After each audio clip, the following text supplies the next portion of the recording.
Okay, let's try that again, not muted this time. Hello, welcome to Lazy Mini Painting. I'm Laz, your usual host. I sat here in front of the camera. I act like it's my channel, it's not. I know, this is all here for you. I'm just the guy who sits here and talks. But we have issue number 61 of Combat Patrol today. I just need to do the little clickety bit so I can come and join you all in portrait mode. Because for some reason it doesn't join the chats together, and I don't know why. But we'll find a way around it eventually. But that means I've also got to go find my own channel, which is fun. Let's click that to go starting on it, and we'll see how we go from there. It is screaming at me for CPU usage again, and I'm not sure why.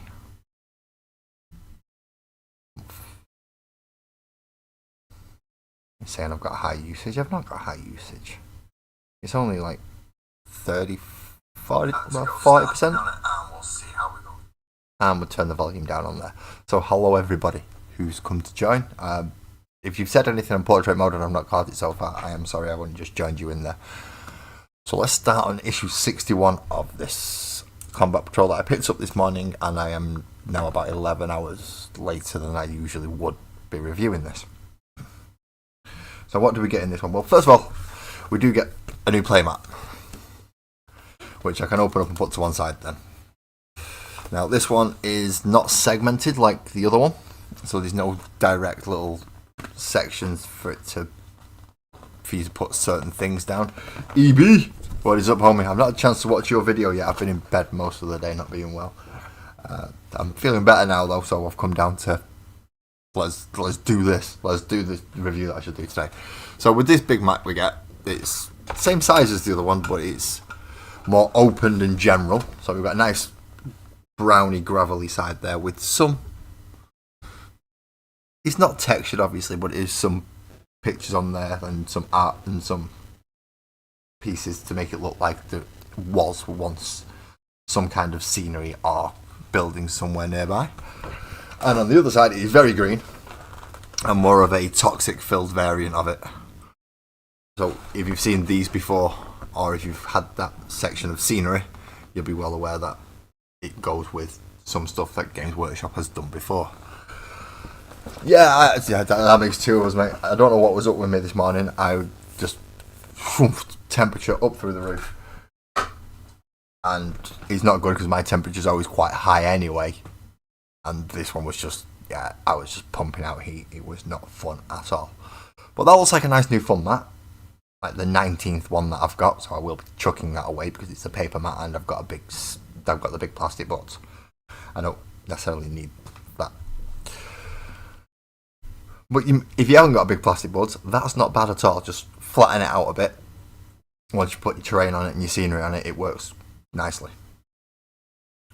But the main part of this issue is the Magus today. Now this is the start of the Gene Stealer cults. So as they usually do, they give us a HQ first.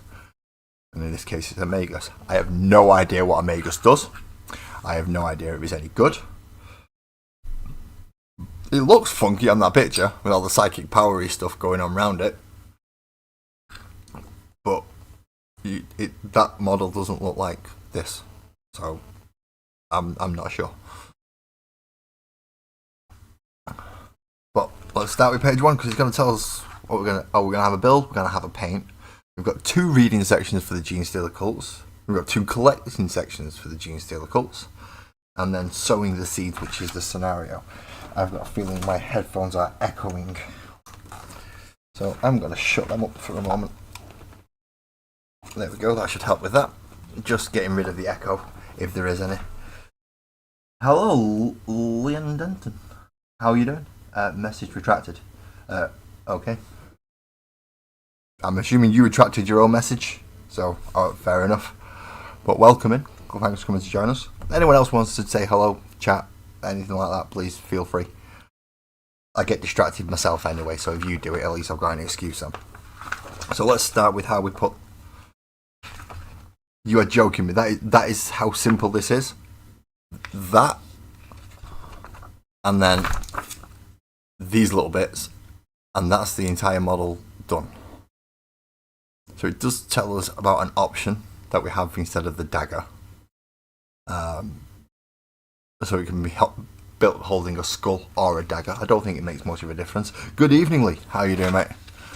I hope you're doing well, and I hope your new video's coming along alright as well. Well, let's start trying to put this together. Now, from the looks of it on the front, it's a bloke, but from the model, I say it's more feminine, so, yeah. Doesn't really matter. It's a Gene Stealer Cult Magus. And we want section 1, which is the part with the big hood. Now, the hood's got the ridges on it, which is that section, so we're going to have to clip that bit out first.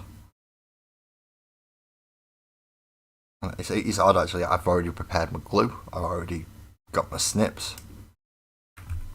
And I've already done a lot of the stuff that I normally would have forgotten to have done by this point. So I'm a little bit worried myself. Maybe being ill is a good thing for me. It actually gets me organised. Who knows? But we clip out part 1 and part 2, which are both the main body sections, including arms.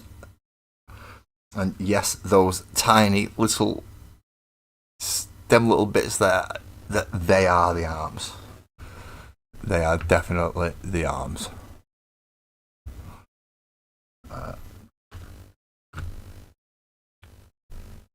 This does not look very easy to go together, to be quite honest. So let's dry fit it first and see how it goes. Okay. So it does go quite snug as a dry fit. And it's got 3 little dimples on the back, which you can't see on the camera. I can barely see them in front of me. But barely is enough for me to be able to put glue on them. So there's one. Bring it a little bit closer for you. There's one there, and one there. A little triangle.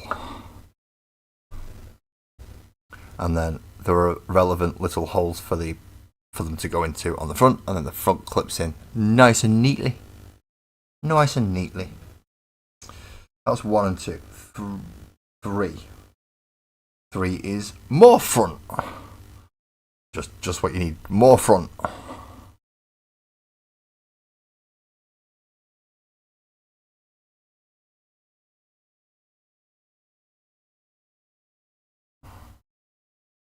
And it is a very, very small V section. Now this doesn't so much have any dimples on it, and I can't see any dimples on the body, but I can see where it's supposed to go. It's a very obvious V shape cut into this part here. So we'll run a small little bit of glue down the side on each bit, and then we slot it in over the top. Now it's also part of the waist and basically a corset, or the midriff section. And there we go. It looks like I've not actually done anything, but there is 3 pieces there. Part 4 is the... oh dear. Part 4 is the head. Now, the head, as you can see behind with my finger behind it, is absolutely minuscule. And it's going to be a very, very tight and snug fit to get it onto the neck. So let's take the head out first. Now there is a neck with a bit of a dimple in it, so which means there should be a little... oh my god, and Bennett. That is the smallest little... is that even a... I can't even see this. This is tiny. This is ridiculous. But that's where I've got to put the glue. So just on the bottom of the neck, you will need a very, very small dab of glue. And then try your best. Obviously take things out of your hands so you can use your hands properly. And it fits in here. But it is so precariously placed onto the top. Oh, this just looks like the character from Black Panther. She's got the earrings for it, and she's got the neck thingy for it. Yeah, probably the best character in Black Panther, to be quite honest. She's awesome. She kicks ass with the spear. I like her. Anyway, enough of that. 5 and 6, which is the leg pieces. I think a leg piece and part of the skirt. So Oh no, she's definitely female. Great big pair of high heels, and I'm sorry, you do not get calves, and you don't get a physique like that being male. So it's definitely a woman, even though it's got a... Yeah. Good evening, Ali. Good evening. How's the new job going? I don't know, you started it this week. That's while I'm clipping out part number... Which part number am I clipping out? 5. Now, this does have a peg on it. That looks like you don't want to clip it off. So there is a little peg on it, if you can see, just... You can't see. Yeah, just there you can. There's a tiny little peg on her left leg, which is pretty much where the other section, that's where section 7 is going to go. But we need 6 in first, apparently.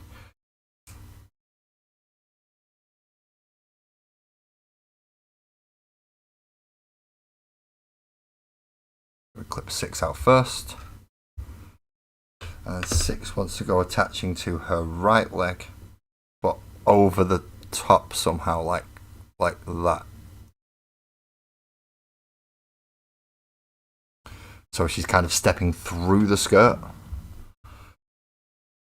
There are a couple of nubbly bits on it that I'm just going to have to get rid of. Yeah, it'll take you a week or 2 at least to get used to everything, how the systems work and how they want things done, etc. Well, once you've got the hang of it, you'll be there. You'll be like a piece of furniture. They wouldn't know what to do without you. And they would not have had a clue. I'm just going to clean this one up. I know it's a rarity of seeing me doing this, but sometimes I do. Just to show that I am capable of doing clean-up on models. Just, I don't really like to. I like my models to look like models. And someone's going to say, well, duh, they're closer models. Yes, I know, but some people try and paint them so realistic and get them so clean and crisp. And it's like, no, they're toys. So I want my toys to look like toys.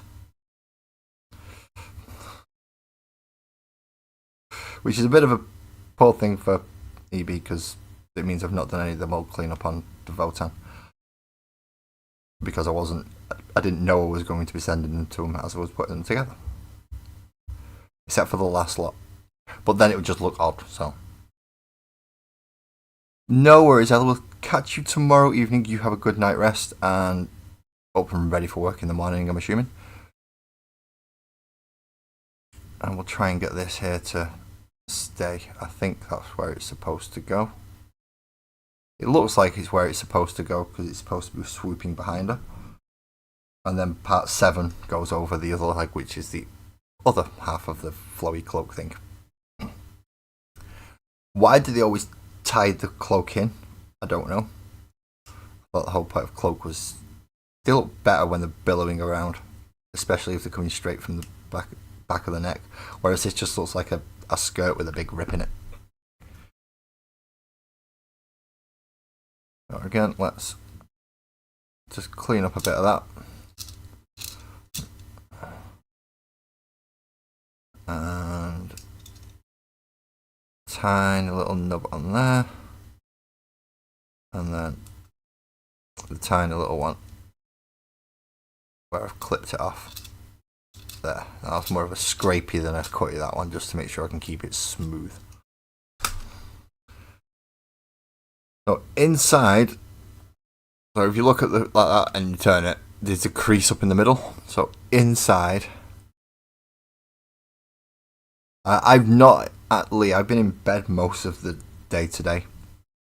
So I've not seen anything. I've got EB's video to go back and watch, I've got your video to go back and watch, and then I've got a 40-hour video that I'm in the middle of watching to go back and carry on with.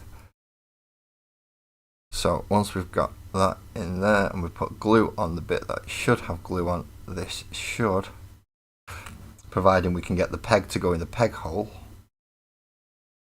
and get it to line up with the rest of her skirt.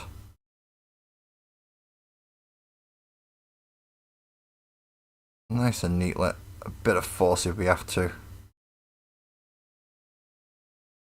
And there we go, we have a nice flowing skirt for the legs. The next bit's pretty obvious. Glued the body to the legs. I think I can figure that bit out because it's rather a snug fit, but it is a very... Yeah, it has to go here. It's pretty obvious where it's going. Getting it to fit though is not nice. It doesn't seem to want to fit too well.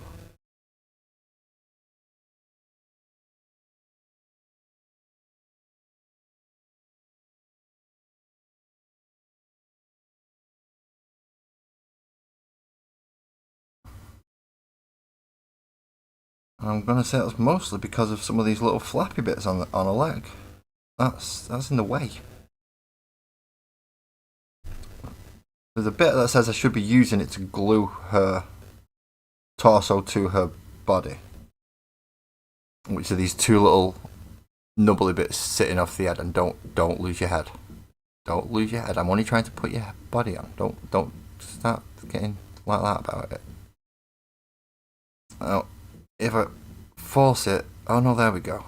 It will go. You've just got to. It's kind of you've got to put it in at the right angle, and then kind of fold it over the top. So I get one setting first, and then kind of, and then force it a little. There we go. Go for it. How you doing, man? How you doing? It's my first ever Gene Stealer cult model tonight, and I'm struggling already. I am struggling already because it is so fiddly and small.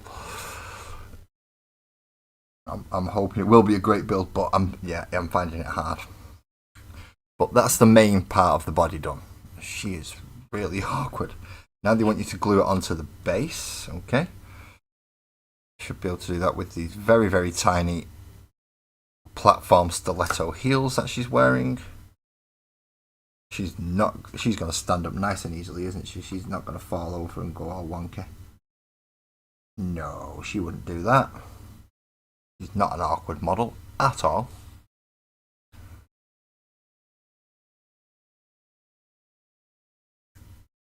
There we go. Oh, that is a strut and a half, that is a strut and a half. But I'm going to just move it out of the way for a second while I... Don't fall over just because I've moved you. You're supposed to be strutting, love. You're supposed to be strutting. Not looking like you're half cut on a night out.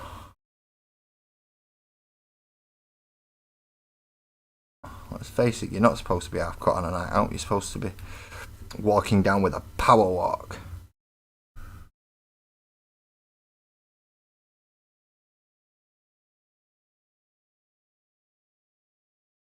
Thank you very much, Isaac. I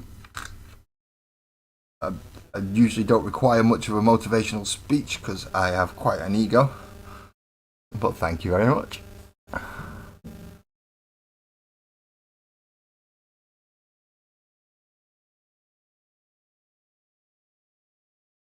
Right, so if we could just get her to actually balance right where she's supposed to, which is about here. Because you can see how she's supposed to balance because of the way her feet fall. So neither of her actual skirt pieces should be touching the floor, and she should be just central. Right, if I put her down and she tips again, I'm not going to be very happy.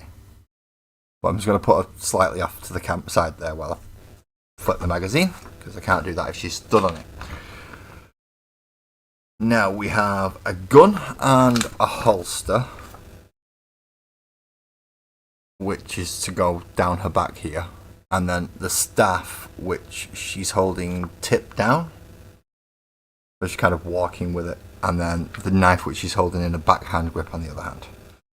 So there's only there's 4 pieces, and it's the option of putting a skull in her hand or putting the blade in her hand, and then the other 2 pieces have to go on.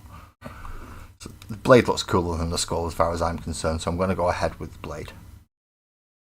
But first we need to pop on part number 8, which is the gun holster and the bit of fancy ribbon. The very bit of fancy ribbon. I'm going to put the glue on the gun bit so that hopefully when I pick her up she doesn't flop all over the place. And then this is in the back here. Now there is a little notch for the gun thing to go into because there's a peg and a notch, and if you line them up right, it goes in just there on her back and ends up with the flowy cape bit just coming down over here.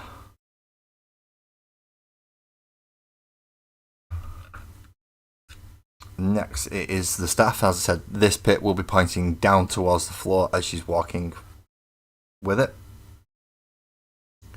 Rather than trying to bash someone with it, she's just kind of casually hanging it aside. Bit nonchalant for the fact that she's walking through a bloody battlefield as far as I'm concerned, but okay, you do you, love. If I was walking through a Warhammer 40,000 battlefield, I would not be walking around quite so recklessly. I would make sure that I have all my weapons to bear and I've got everything ready just in case I need it. But it is a fictional universe, so where everybody has planet killer stuff, so I suppose she can get away with it because she's got an entire army behind her. Or in front of her, as these will probably be. Now, this is not nice at all. How on earth is that supposed to go on there? Yeah, I understand. Look, they're showing me a direction there, which is blatantly obvious to understand. But trying to actually get it to line up.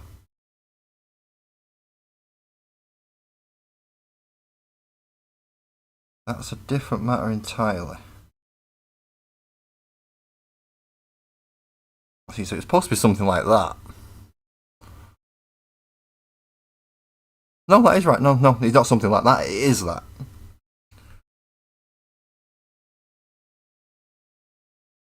Oh, close enough anyway. At least she's keeping it on inside the base, so she's not going to be clouting it around at other models around her.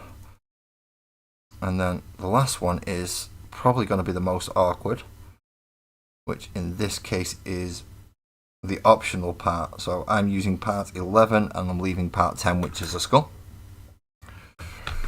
Now this just looks like it's designed for the sole purpose of causing you mental anguish. So don't let it. If you can, that is. I'm not saying you're going to be able to. I'm not saying I'm going to be able to.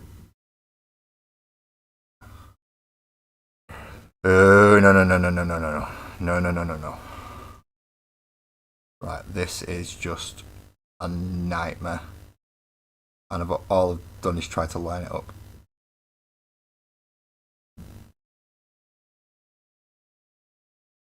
And hold it just long enough so that it can get purchased, so it can stay on. And then I've knocked the staff out of alignment. There we go, so we have a staff back in on that alignment. She's got the dagger, she's wobbling a bit still. She's not too steady on those heels. So I'm just going to run a bit more glue underneath the front foot just to try and steady her a bit more.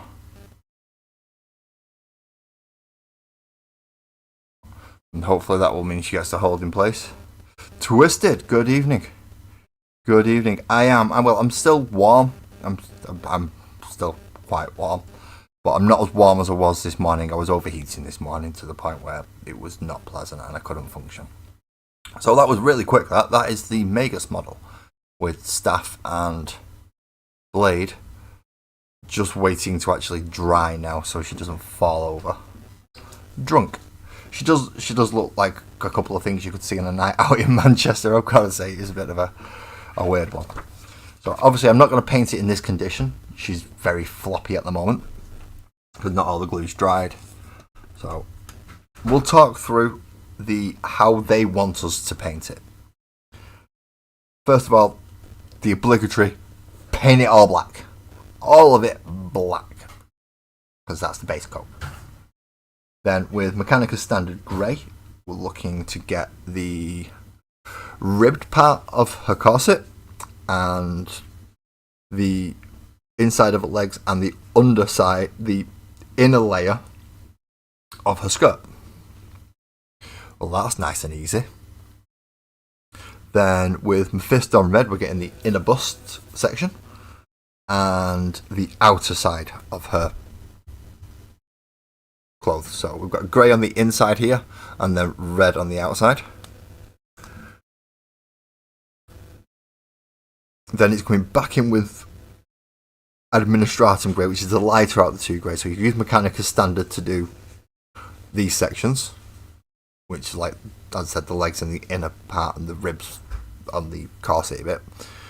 And then you're going to go to the lighter grey, the Administratum Grey, and come up and follow the beads round where a head goes, where a head dress thing is, and the inside of a headdress. And then base coat her actual face with Wraithbone.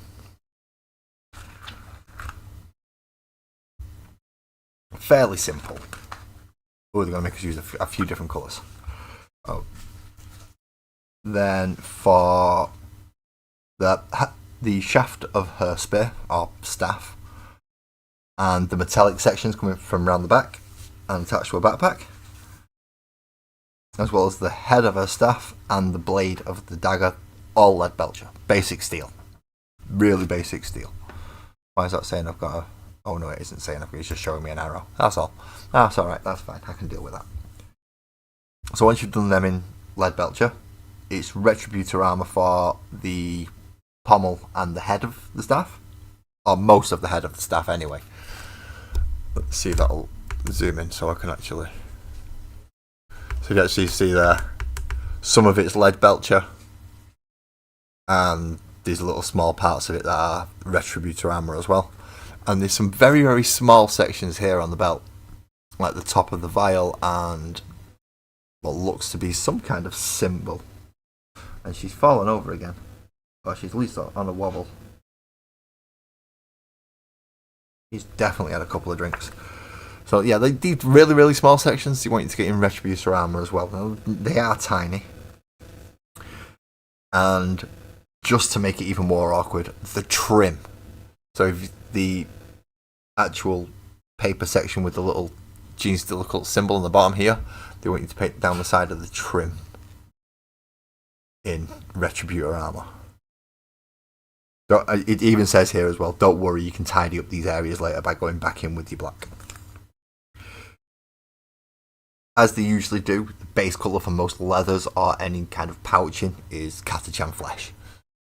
So in this case, that's what they're doing the actual gun casing in. It looks like they've also covered the handle in Wraithbone as well, and the arms, and the hands. Any of the skin sections, it looks like they've covered in Wraithbone. That's not too bad. They've also put a couple of extra little trim bits, like on the wrist here. Where am I? There I am.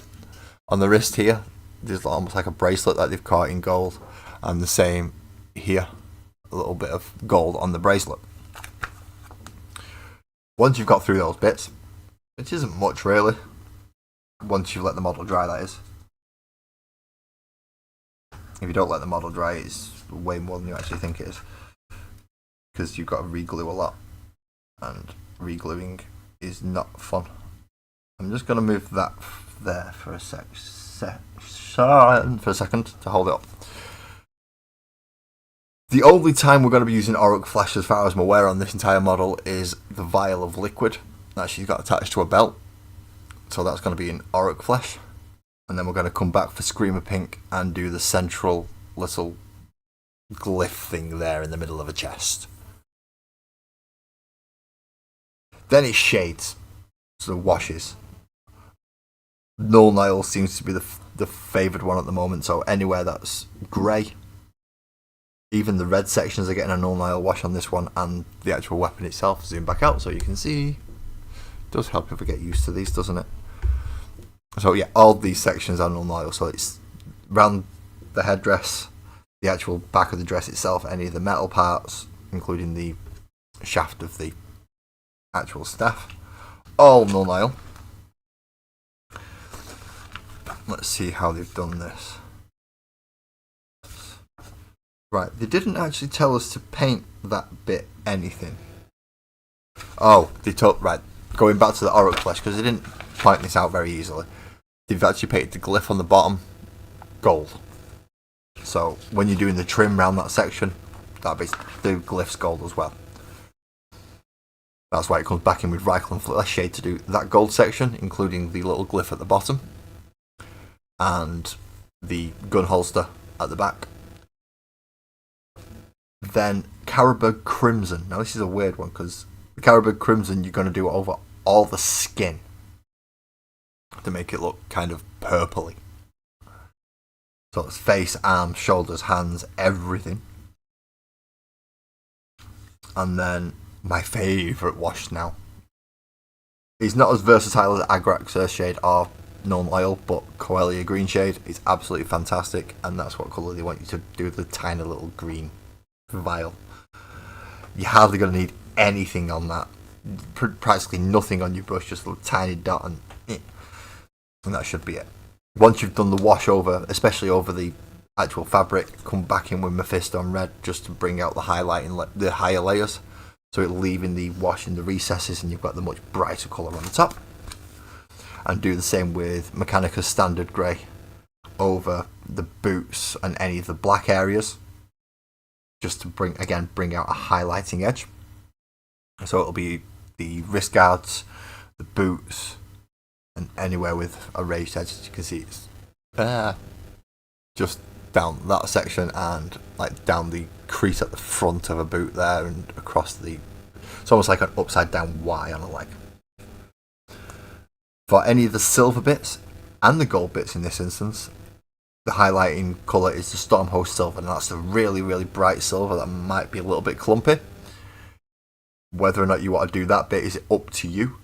I generally don't use the Stormhost Silver. I'll just get a silver Sharpie and use that instead. It's pretty much the same colour, and it's a lot easier to control, not as gloopy.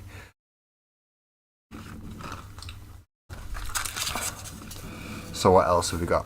Questo Night Flesh to highlight the leather sections, and Pink Horror to highlight the gem in her chest.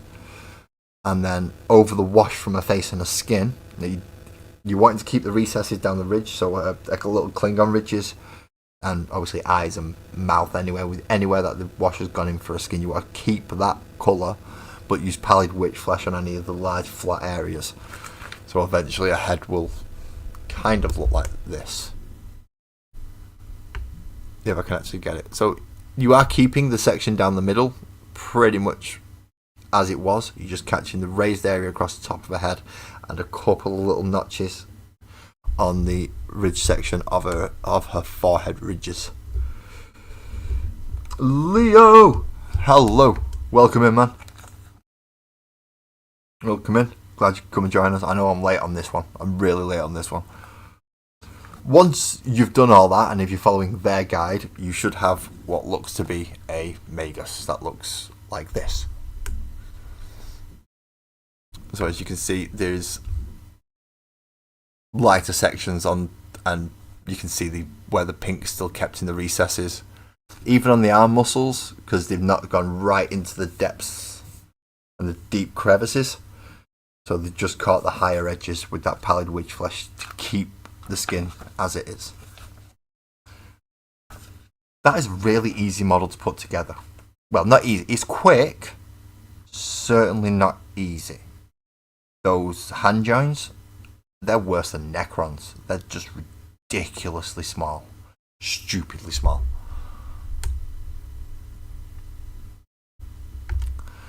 So that is the build and paint section for issue 61. Now we have all the reading. Sorry for my dulcet tones, people, but this is where I have to use them. Let's find out what a Genestealer cult. Well, what the Genestealer cults are. I realise I've not even got my right glasses on. Oh well, I can still read. Genestealer cults, the insidious curse. Lurking within the Imperium is a dire threat. Dangerous cults enthralled to the tyrannid organisms. These fanatical sects worship the Xenos creatures as divine saviors. Basically, these are complete idiots. They're just food. It's like pigs and cows worshipping humans. Not right. Secretive, stealthy, and unimaginably dangerous, the Gene Stealer cults are a cancer at the heart of the Imperium. Such cults can spell utter annihilation for the world on which they prosper. The psychic bond they share is a brightly burning beacon in the warp that draws the Tyrannid hive fleets. The Gene Stealers that the cults worship are, in fact, Tyrannid vanguard organisms, whose role is to seek out new feeding grounds. And if they find this lot, they've done the job. Yeah, we've found an all-you-can-eat buffet. To them, the multi-limbed horrors are heralds of the coming gods, who offer deliverance from the tyranny of the Imperium. As a hive fleet draws near, a psychic imperative triggers violent insurrection. The cult throws off the veil of secrecy and rises up against the planetary rulers. Sabotage and assassination sow confusion and discord amongst the planet's defenders. Misshapen creatures burst from hidden places, tearing at the foes with inhuman strength. Captured weapons, battle tanks, and even repurposed industrial equipment are used with deadly effect, as the devoted of the cult pave the way for their interstellar gods. Only when the Tyranids descend do the cultists realise their folly, as they are devoured along with the rest of their doomed world. As I said, they're too stupid to realise that they're the all-you-can-eat buffet. But they go with it anyway, and the Gene Stealers ain't going to stop them. Neither are the Tyranids. But where would you get Gene Stealers, and how did they actually get onto planets? And Gene Stealers, a lot of the time, came from... I think they started on the separate game Space Hulk. And Space Hulks is where you will find a lot of Gene Stealers. Space Hulks are chaotic amalgamations of wrecked ships thrown together in the tides of the warp and floating endlessly between real space and the Imperium. Lacking conventional technology, Gene Stealers often stow aboard these hulks to travel through the galaxy. And then once it crashes on a planet, or they find a way to the planet, that's when they enslave the population, or try to at least. The cults themselves, when a Gene Stealer finds a populated world, it will infect the local populace with its own DNA. Those infected will become psychically bound to the Gene Stealer, falling under its control. Their offspring will be hybrids, combining human and Xenos traits. The Star Children. The Gene Stealer cults revere their alien progenitors. While they little understand the truth of the Tyranids, they view them in allegorical terms as saviours from beyond the stars or divine messengers. Viewed in this light, Tyranids become the subject of the cult's religious beliefs. Yeah, they're getting done in. They've made a bad choice. Not quite intense, just my dulcet tones seem to might put it that way a little bit, Leo. But if because I can't listen to myself, I don't know what it actually sounds like for all of you. I just hear it in my own head, and in my own head it's just my own dulcet tones. But I know it sounds different through the microphone, so I have no idea if this does actually sound dramatic in any or intense in any way. If it does, then well, hey, I've done something by accident. But if not, then at least I'm reading through it and not stumbling over every word for a change. So next is the evolution of a cult. A Gene Stealer is capable of implanting a host species with its own genetic code. This overrides the host's DNA, and any offspring they have will be Xenos hybrids, displaying both human and Gene Stealer attributes. Down the generations, the hybrids will begin to look more and more human. Wait a minute. Down the generations, the hybrids will begin to look more and more human as the hybrids interbreed. and many are able to pass unnoticed amongst uninfected humans. This allows them to infiltrate almost every layer of Imperial society. But if the DNA is taking over more with each child, surely each generation would then progress more into looking like the gene. I'm not questioning it, it's sci-fi. It is how it works, apparently. The Patriarch. Ooh, the Patriarch. So this is the one that's going to be the one running things. At the centre of every cult is a Patriarch, the original gene stealer whose DNA flows through his followers, binding them together. Such creatures grow to huge proportions, and their elongated talons are capable of tearing even a mighty space marine in two. As the locus of the cult's shared psychic link, known as the broodmind, the Patriarch develops potent psychic abilities, and its will holds sway over the cult members. Because of its alien form, the Patriarch remains hidden, directing its network of subjects from its lair. It is only on the day of Ascension, when the cult rises up in open warfare, that the Patriarch reveals itself. And then it goes, "Come on, mates, food time!" And that's when they all tuck into the all-you-can-eat buffet. It's nice. So it's going to tell us about different generations and different... Right, okay. So first and second generation hybrids. The hybrids of the first and second generations are true monsters. They often have 3 or even 4 arms, and they possess the stooped posture, clawed hands, and chitinous bodies of their pure strain ancestors. Their strength is prodigious, and they are capable of wielding heavy weaponry with ease. So this one's got a great big rock grinder, and he's got 3 arms. He's got a knife in one, a pistol in the other, and he's got one ready just to give you the bird if he wants to. Third and fourth generation hybrids. While still possessing some Xenos attributes, the hybrids of the third generation are much more human in appearance owing to the dilution of Tyranid DNA. By the fourth generation, hybrids are almost indistinguishable from regular humans, save for the hairless scalp and the cranial ridges on the brow. So yeah, the Klingon pasty that she had on her head. Apparently they keep them. And then we've got pure strain gene stealers. When fourth generation hybrids reproduce, their Tyranid DNA reasserts itself, and their offspring are pure strain gene stealers. Although totally alien, they are loved unconditionally by their parents and viewed by the cult as divine beings and living embodiments of the Star Children's will. Okay. These gene stealers can use their... I don't even know how to... Yeah. Oviposteriors. That sounds a little bit okay. To infect... That makes it sound worse. So they use Oviposteriors to infect new prey. That does not sound good. Spreading the gene stealer curse even further and stirring new generations of hybrids. All bound to a single broodmind.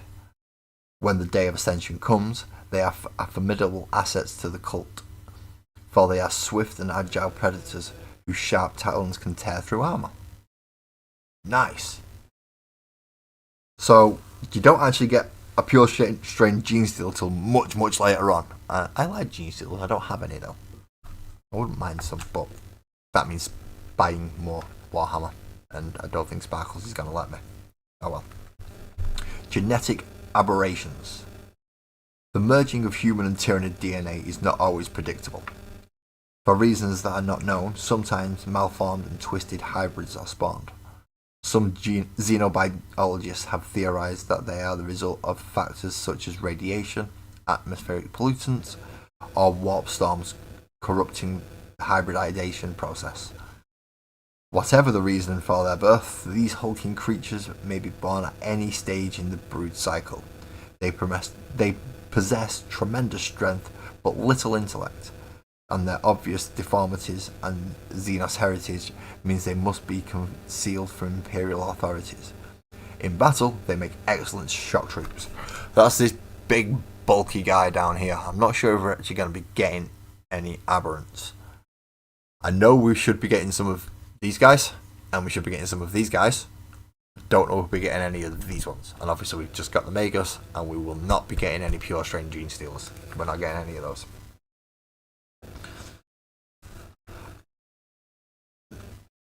So we're up to the collect part, the collect Gene Stealer cults. So this is the roll a dicey bit. I don't even know where I've put them. There they are. So in this one we have Gene Stealers are led by charismatic individuals who draw others to their cause. No.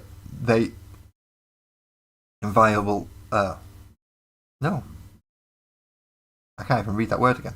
They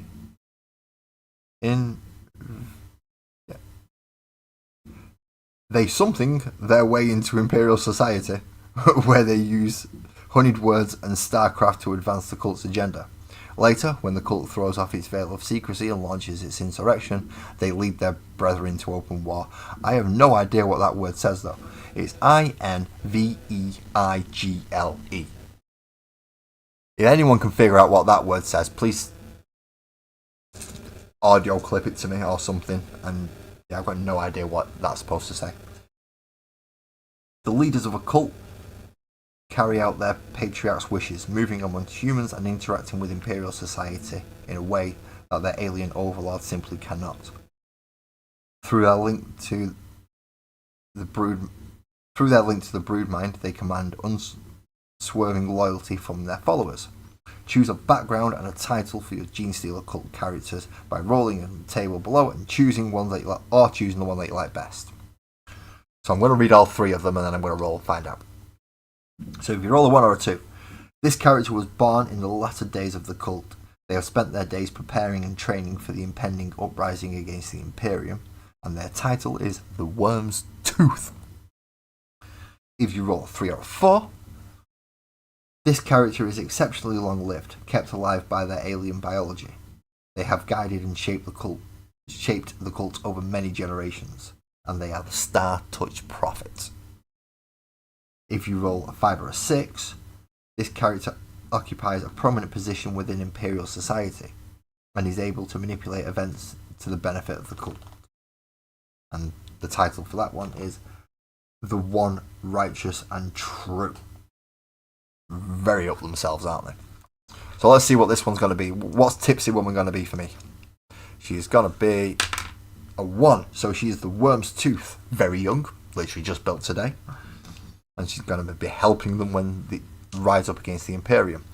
I really wouldn't advise it if I was going to do an Imperium versus Gene Stealer cult out of my collection, because even once I've finished getting the combat patrol, yeah, they're still going to be outnumbered by Space Marines. So it'll be a very unfair fight. I won't be running that one unless I just want to wipe the Gene Stealer cult out just for the fun of it. Oh, we have lots and lots and lots of stuff at the moment. So we have background and title for the cult leader. And then we also have a name and describing what the actual leader's like on this page. But we also have the cult named.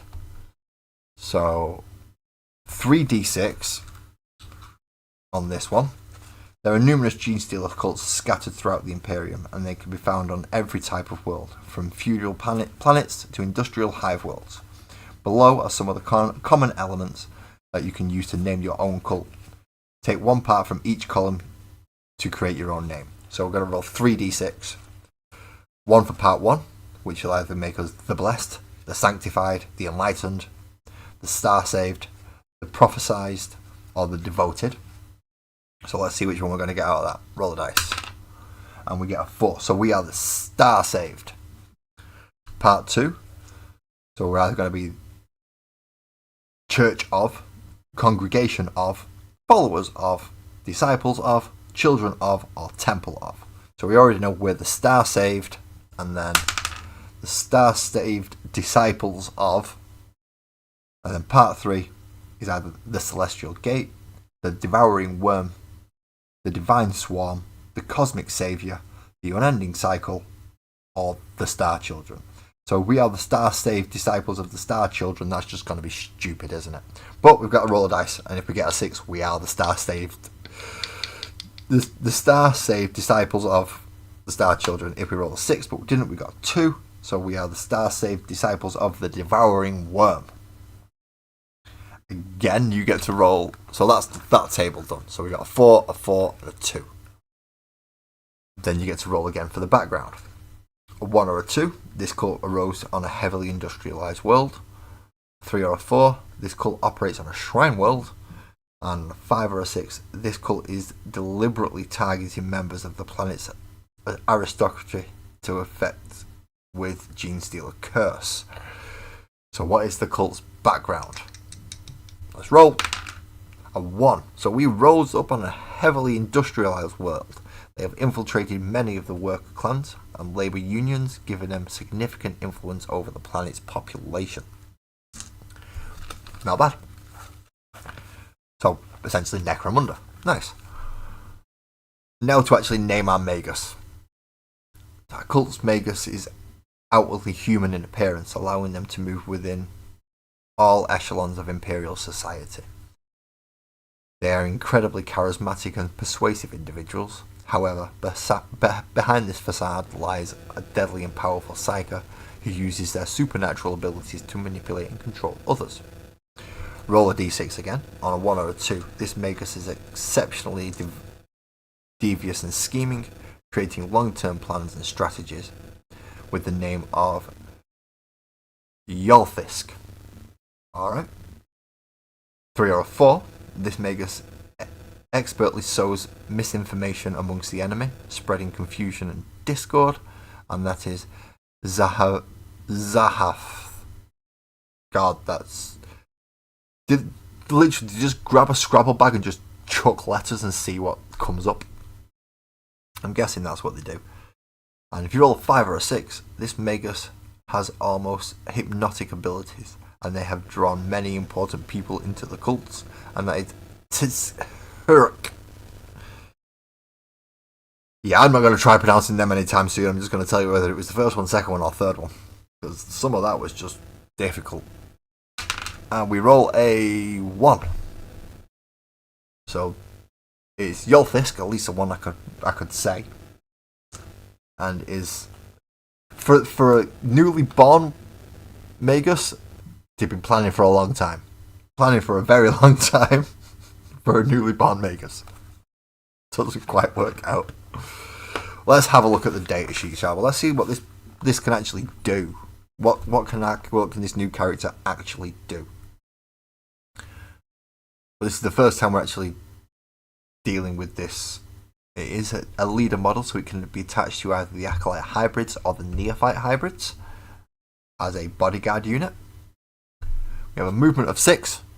I can zoom in on this bit now, can't I? Just so you can actually see a little bit easier. There we go. We have a movement of 6, toughness of 3, so it's a standard human toughness. A save of 5+, and I do not see an invulnerable save on there anywhere. That's not a good save. 4 wounds, so it's not going to be too easy to take them out. A leadership of 6+, especially, which is great to lead on a unit and getting battle shocked. Only an OC1, but they're a leader. If you're putting them with another troop or anything with a higher OC, that will boost. That'll be much higher up there. For the range weapon, obviously we already know she's got a pistol strapped to her back, which in this case is an auto pistol with the pistol keyword, obviously. 12-inch range, 1 attack. Hits on a 3. It's got strength 3, no AP and 1 damage. It's an auto pistol. It's equivalent to essentially a revolver or a pistol in our modern day. What auto pistols are. No laser fire, just a little slug. Bang. For a melee weapon, we have the Magus Stave. It does have the psychic keyword, so bear that in mind for future reference against librarians or anything, or the Tyranids themselves. Range is obviously melee. 3 attacks, which is not too bad, I suppose. Hitting on 3s at a strength 5. Now that's pretty good, especially for a human scale and size model.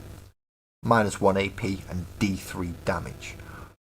But better in melee than they are at shooting. Fair enough. It does have a couple of abilities. Now it has the Deep Strike ability, and it also has Spiritual Leader. While this model is leading a unit, models in that unit have a feel no pain 5+ against psychic attacks. That's only psychic attacks. That's not even... That's very niche. That's very situational, and I'm not sure how often that will come into. Obviously, if you use the librarian, Terminator Librarian, and you were to use Smite, they'll get the 5+ feel no pain against that. Again, against the Force weapon, they'll get 5+ feel no pain against that. But bolt rifles are just going to chew through these things for fun. The Deep Strike rule. Deployment abilities like Deep Strike require all the models in the unit to possess the corresponding keyword in order to be used, which can spoil your plans if a leader has the keyword but the attached unit doesn't, or vice versa. Fortunately, the Magus and the 2 units that they can be attached to, the Acolyte hybrids and the Neophyte hybrids, all have the Deep Strike ability, which means they can come in anytime from turn 2, 9 inches away from your opponent. Depending on if it is turn 2, they can't deploy in your opponent's deployment zone, but anywhere in the midboard or anywhere in your deployment zone, as long as it's 9 inches away from an enemy, just plop them down. Then they can shoot and charge as normal. But it happens at the end of your movement phase. That brings us to the new scenario for this. And I don't even know how they're going to get us to set it up. Okay, Magus Yolfisk.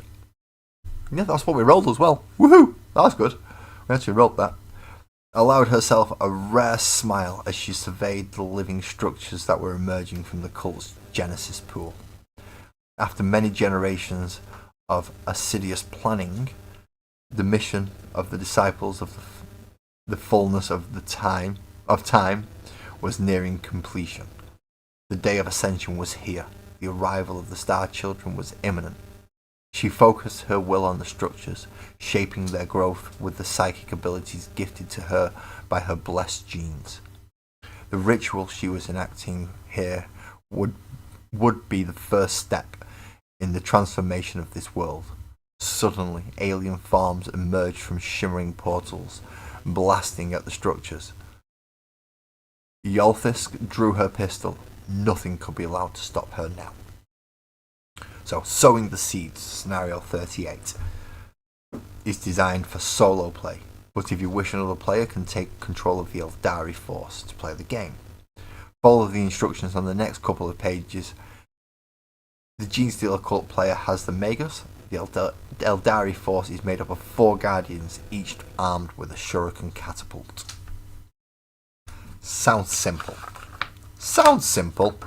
Doesn't mean it's gonna be. So here's how they want you to lay it out. They're not even going to use the new map. That's a bit of... yeah. That's a bit weird. They're not using the new map, so they're using the old map. It's the 4x4 grid. Battle map 1. So one of the first ones you got. So we have 4 Eldari deployment zones, 1 in each corner, and the Magus goes slap bang in the centre, surrounded by the Tyrannidy looking terrain, even if it's only a little bit like this one where it's only got a couple of tendrils, or if it's a full-blown like hive structure like these two. All 4 go surrounding the deployment zone of the Magus. The Genestealer cult's player places their Magus in the centre of the board as shown above. They place 1 guardian in each of the deployment zones marked on the map, so 1 guardian in each. How do you win? The Genestealer cult's player wins the game if the Magus kills all of the Guardians before the Tyranny structures are destroyed. If the Tyranny structures are all destroyed, then the Eldari are victorious. So you're going to get to kill the structures. Okay. So when you put these down, you place them with the characteristic side face up. Let's see if I can I've got them all up here, but there's a great big whopping pile by this point. We're on issue 61 for Christ's sakes. There is loads of them here. So where are we looking? There we go. So that one there. If we was to get it, you can put it that way around, but if you turn it over, it does actually have a stat sheet just up in that top corner. If I can get it to... no, it's just not showing you. Okay, so up there it has a toughness value, a save value, and how many wounds it's got. In the case of this piece, it is toughness 6, it has a 4+ save, and it has 2 wounds. This one, which is the one with only a few little tendrils, this one only has a toughness of 2, does not have a save of any kind, and again has 2 wounds. That's not anything to do with that. That doesn't have a stat sheet. That doesn't have a stat sheet.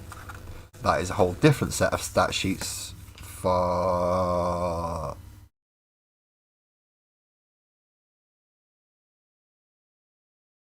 I think that's for the Leagues of Votan. Oh no, that's the Eldar one. That's the Eldar one. Those are the Votan ones, and those are a load of other things. And I've got more back there. But I've essentially pulled out the toughest and the weakest. All the others are somewhere in between, either a toughness 3, a toughness 4, and they will have either a 5+ or a 6+ save. I'm going to guess the 6+ is going to be the bit that I'm going to have to move out. Oh no, there we go.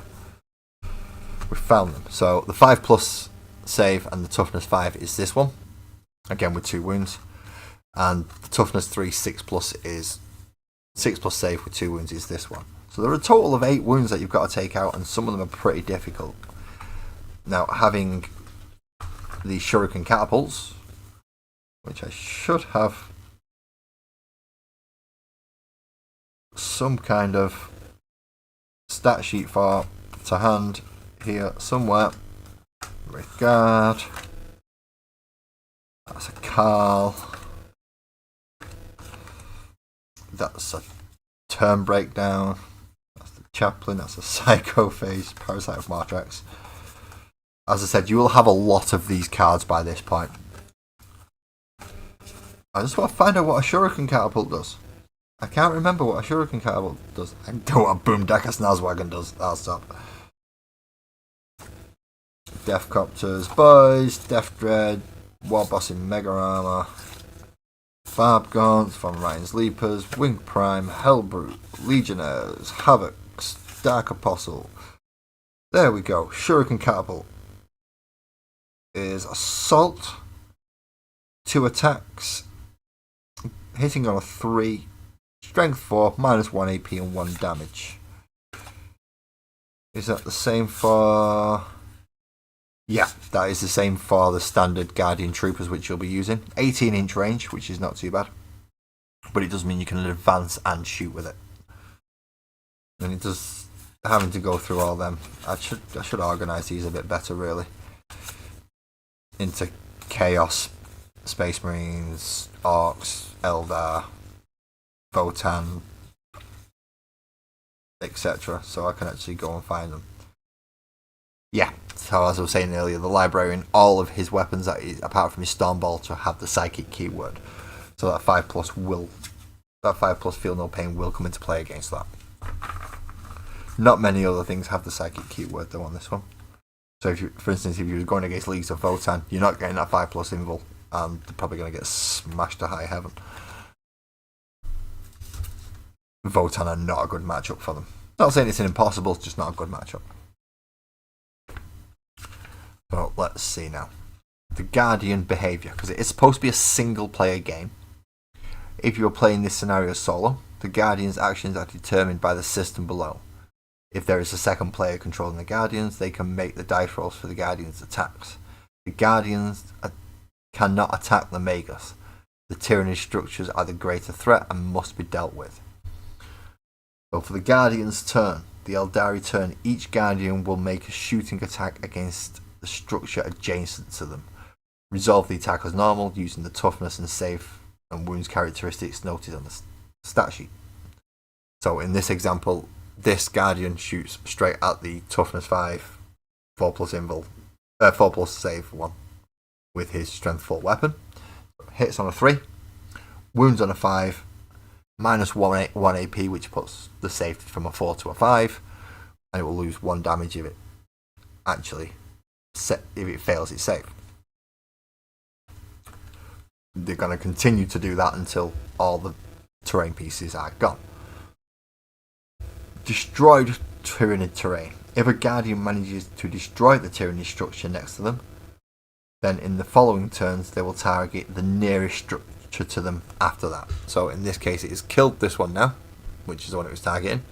So it now moves on to the next structure. It ignores the Magus. The Magus, on the other hand, I've got a feeling he's going to be able to do whatever they want and go take out the Eldari Guardians.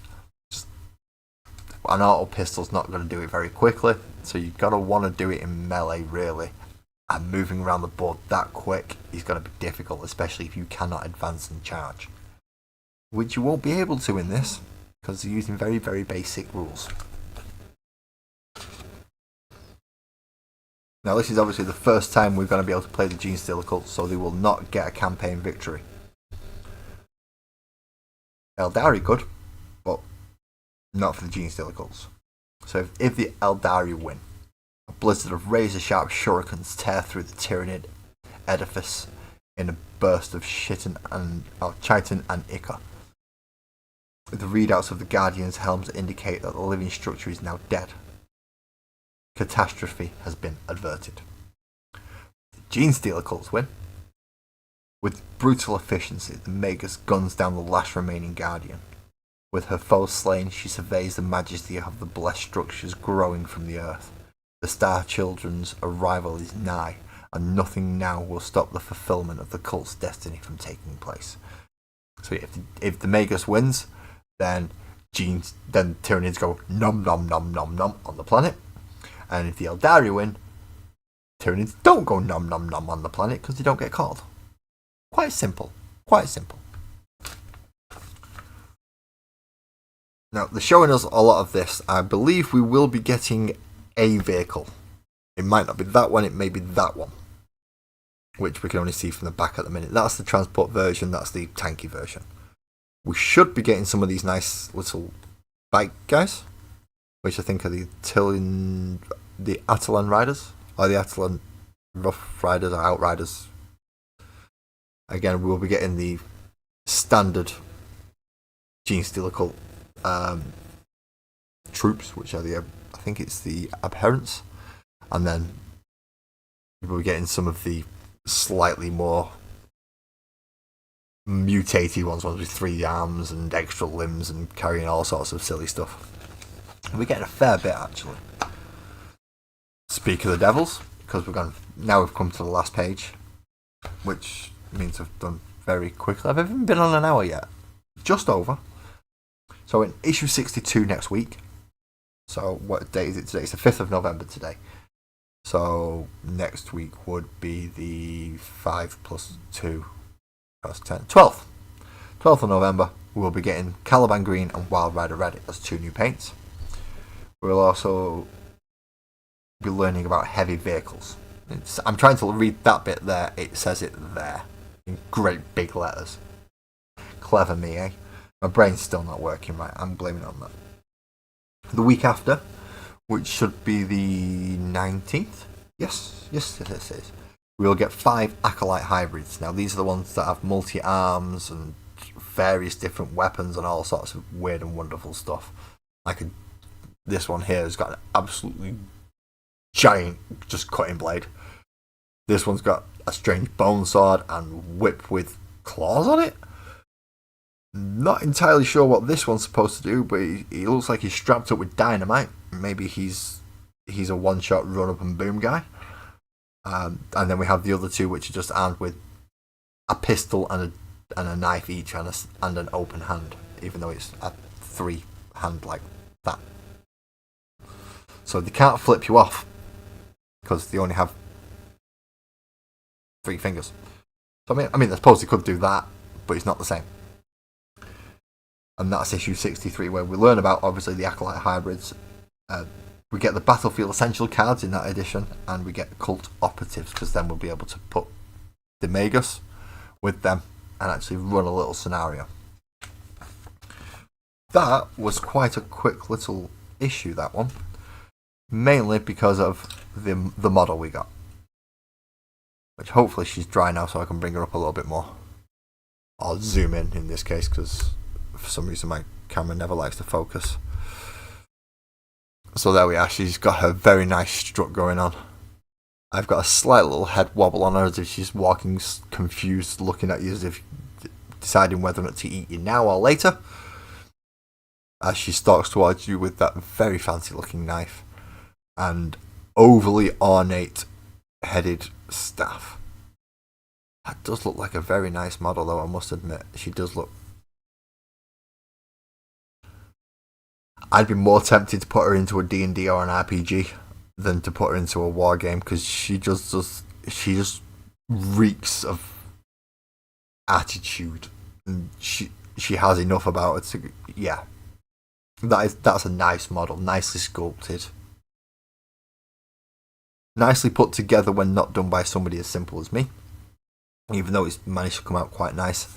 But certainly you can see the energy coming from the actual model itself as she's kind of walking towards you, ready to either smash you in the face with this thing, melt your mind with psychic abilities, or just flat out go thunk with a dagger. Very nice model. That is the end of issue 61. I'm sorry I didn't cover it this morning as I normally would have, but I did cover it today. At least I got it on the day this time, rather than waiting till the next day because of various other things. Tomorrow, obviously, at this time, I'll be half an hour in already. We have Magical World of Sparkles and Up, which is still working on terrain and the floor level for the next part before I start painting the models that go on it. So, yeah, that's everything for today. Thank you very much for anyone who's come to join me. If you've hit the like, the subscribe, any of the little things down below, do the YouTube stuff, bells, whistles, tweet bots, and all the other stuff. You know what to do. You're not new to YouTube. If you want to do any of that, please feel free. If not, I'm not going to force you. However, if you do click them, it'll let you know when I go live on Mondays, Wednesdays and Thursdays, and we can all chat again. So I'll look forward to seeing you all tomorrow. Please drive safe, and I'll see you then. Bye bye.